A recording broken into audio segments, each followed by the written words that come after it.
this video, we're destroying a Reaver Titan. And it's going to be the centerpiece of our board, straight in the middle of our trench. It's Tabletop Time. I'm Dave. I'm Murray. And I'm Jen. And no, we're not. We're fresh out of Titan. That's right. We're done. We're not. We have two Reaver Titans that are supposed to be here, and the postal service right now is not kind. And I'm going to tell you why and how we're going to fix that. And let me tell you, it's got something to do with a smaller class of Titan. So on the original order that was made for this board, two of the Reaver Titans didn't arrive, so we rapidly went to reorder them, and the Loyalist Reavers were out of stock, which meant that we needed to order Chaos Reavers as they were in stock. Due to this desperate last-minute reorder, these things were running mega late, and it turned out the Postal Service hated us even more, with the delivery taking far longer than the usual estimated time by Forge World, which left us with no option but for me to dust off my 5-year-old pile of shame, my Chaos Warhound Titan. So my beloved Warhound Titan is going to live on forever on House of War's board. To be honest, I think it's a pretty cool silhouette, and we let no obstacle stop us. Arc is this Saturday. It's almost here, so we just have to plow ahead. So I'm gonna get straight down to it. Nothing will stop us. Except the post. So one of the key advantages to my Warhound Titan is it was already trimmed, cut, and washed, ready to paint, and it had just been languishing on my shelf for several years. Emphasis on several. Several. Yeah, this is pretty bad. But hey, my pile of shame is near infinite. Now the Legio Tempestus Titans we actually sprayed with a silver Vallejo paint, whereas we have lead Belcher, which is a bit darker, which I kind of like as an undertone for the evil Titans of Legio Mortis. However, as with the other Titans, we did just give this a quick spray undercoat of black and then lead Belcher and then a varnish over the top, so we were ready to start weathering. Now, why am I spraying all of these pieces individually? That's about to make a whole lot of sense. So now the method to my madness can come to the fore. I've primed all of these in black and then silver, and we ran out of black, so I used Dunkel Grey, and we ran out of Dunkel Grey right when I was finishing this off. And then I've done a varnish. And the idea is I've basically got all these pieces so I can assemble something really dynamic in this trench. The Warhound, more than all the other Titans, has very, very posable joints. So I'm going to be able to do some really cool things with the legs and feet. And what I was thinking is I'll come back and carve into this board. We always knew we were going to carve into this board. We just put some sand on it for reveals. In this space here that's quite open and empty, I'm going to actually cut an angled recess in so I can bury the front of the Warhound at a sort of a vertical angle. So his hips and pelvis can come in here, and I can have his legs buckled and shattered in the trench with the feet splayed out behind. The head, of course, can then splay out at an angle sort of like that, something a bit dynamic, and the weapons can come down as well. And I think it's actually going to be probably one of the more interesting and dynamic Titans on the board. So in a weird way, I actually feel like this has been a bit of a happy little accident. We don't make mistakes.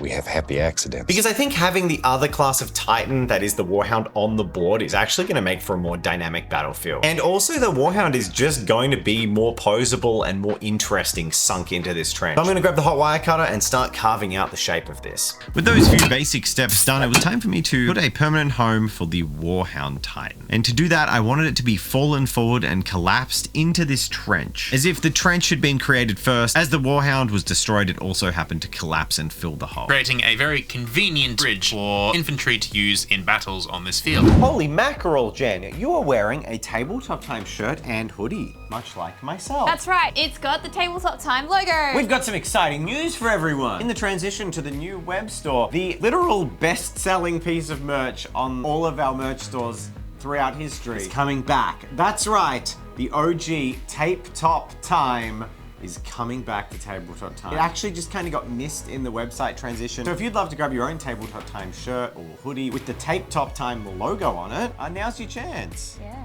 And if you're not in need of any merch, there are some other awesome goodies you can grab for yourself, including some of our minis that we've made and some awesome posters from our roleplay series. Definitely love the Gatecrash models. They're really fun to paint, especially Bone Harvester and Scrap, who I have the pleasure of painting myself. Please go check out the website. It's a big help to us. Yay! Now get out of here, you get out of here. You come up in my house. This is better for the board. The pose, the dynamic nature of the Warhound makes it for so much more interesting a feature A Reaver would have just been this big chunk of resin laying down like a planking board. I don't know. I am very into this. This is sweet. Jen has headed off for the day and I am here alone. It's late Wednesday and Arc is on Saturday. I am about to glue in the Warhound. I'm loving its pose. I think it's going to be awesome. And because we've sculptor molded it, I'm going to be able to use some hot glue just to set it in place, but then I'm going to use sculptor mold to actually like mold it in. But before I do that, I'm also going to get a little vacuum and suck up all the crap that's basically like powdered sculptor mold from when I cut into it and all the little loose rocks and stuff. Then we're going to glue it in place, streak and grime it, and really just belt through and try and take this one home. With that in place, I actually decided to assemble the Titan in place. This would allow me to follow the contours of the board, and it would allow me to get away with some pretty dodgy assembly in areas that wouldn't typically be able to be built that way. There's some joints that don't connect properly for drama, such as the broken apart left hip, which doesn't even connect to the Titan. If I limited myself to just what the kit could build, I don't think this would have been nearly as dynamic. So I'm really glad I chose to build it into the terrain. Hey, is that some Chaos Stars I see on his toe beams? Yes, it is. As a longtime Chaos player, the only Titan we had on hand was a Chaos Warhound Titan. Now, thankfully, in the book Mechanicum, they do mention that the Legio Mortis Titans, when they emerge for war against Legio Tempestus, are bedecked in horrifying runes and sigils that are seen to be blasphemous to the machine god. So while this 40k-esque Chaos Titan might be taking it a little bit too far, we can still assume that the Legio Mortis had already gone far enough by the time of the Schism of Mars.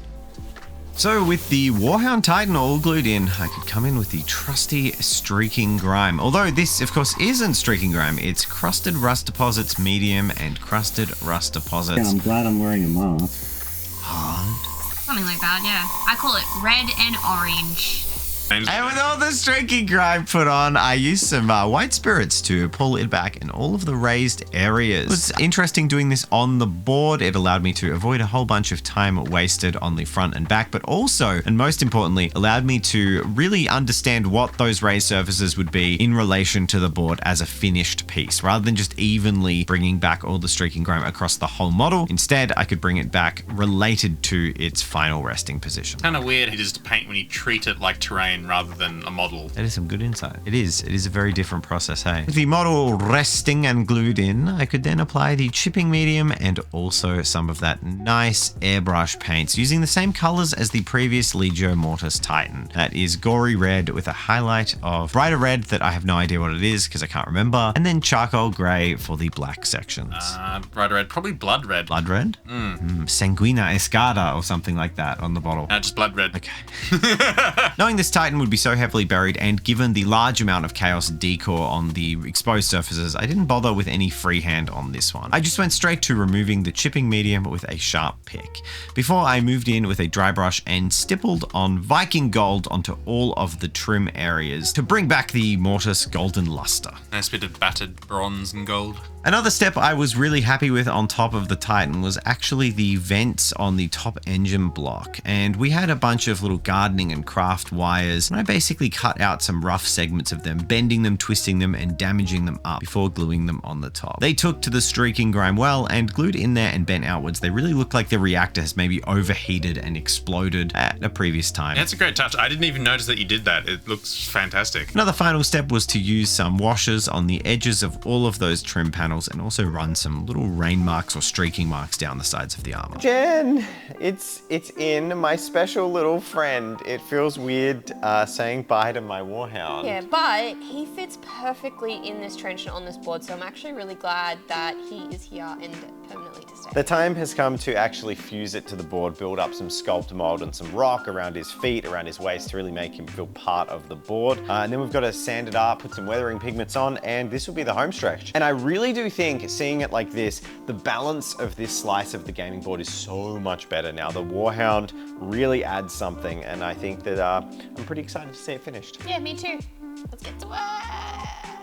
Now that it had come time to properly secure the Warhound, we used a, what do you call this stuff, Murray? This goo? Sculpt it. No, the goo in the tube. Liquid nails. Liquid nails. We used some liquid nails to secure this down, which I think is like a silicon-based glue that bonds to pretty much everything without degrading it. It's great. It's just a tradies glue, really, for house construction, more or less. So it's pretty good overkill for a Titan. So we stuck that in all of its joints before we applied a whole bunch of sculptor mold. And here I decided to break out a few sections of the trench as well to just make it look like it had collapsed and exploded a little bit more catastrophically, and also to break up the really clean silhouette of the trench. If, after all, it had been created by multiple rounds of a macro Gatling blaster rather than a laser, there'd probably be a few more scuffs on the side. I also just want to point out that I think you painted this Titan in a day, right? Don't reveal my secrets. Yes, this is a one-day paint job. That's very impressive. Thank you. Oh. Yeah, because remember we received it and it was like Wednesday when it was ready to go. And the Yes. event was on the Saturday. Like, clap hands, right? Time to do something. Time to smash out an entire Titan. Anyway, we also smashed out burying it with sculpt mold, this time making sure to create these little trenches in front of it, as if the earth had been reshaped a little bit by the sheer weight of this machine collapsing onto it. Nice impact marks. After that was done and the sculpt mold had dried, it was time to spritz everything and apply our usual mix of sands. So there's a red and a more brown tinge sand, and I used these quite a lot, but I also powdered them up and piled them up towards any area of the Warhound I thought sand would have accumulated. I also took this opportunity to fill a whole bunch of the bottom of the center of the trench with sand as well, as thousands of years of sand, you know, that's sort of how it would go.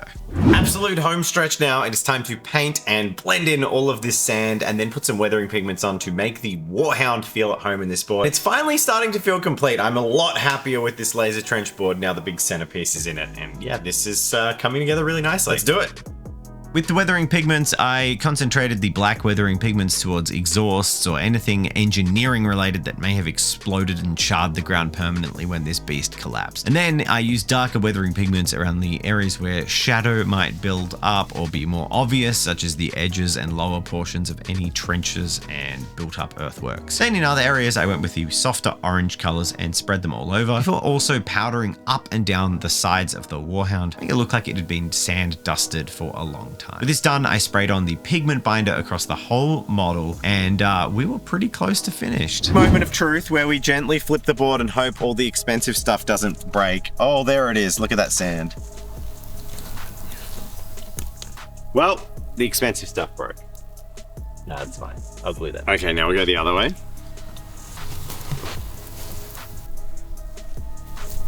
Oh, something did fall off. Yeah. There's still a lot of loose sand, so maybe we go, like, you bring it up. We're kind of shaking this every way.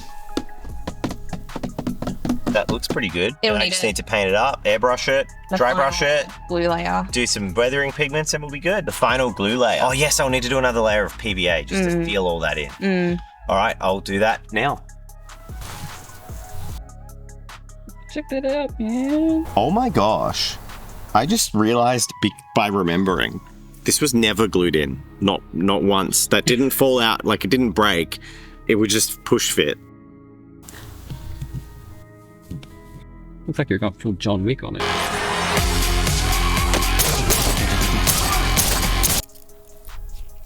Today's going to be so annoying because it's just like, now we're like, cool, in an hour, I'll be able to, maybe 2 hours, I'll be able to keep painting this board and the deadline is tomorrow. No idea how much this is like dream for a lot of people, I think, that'll play on this board. Probably have never seen a Titan in their life. They're going to be playing on a board with 4 of them. Pretty cool.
While we do our patron reveals, I would like to personally thank a very special person, and that is Voss. Thank you for joining the Tabletop Time Patreon, and welcome. Welcome, Voss. Hey, if you've been enjoying these videos, please give them a like. That thumbs up is seriously the most important metric that exists on YouTube. It is the best way to get our content pushed to more people so they can experience the Titan board process and enjoy it. We would love for this series to do really well on YouTube so we can make more massive, maybe less expensive, but equally ambitious boards in the future. Sounds good.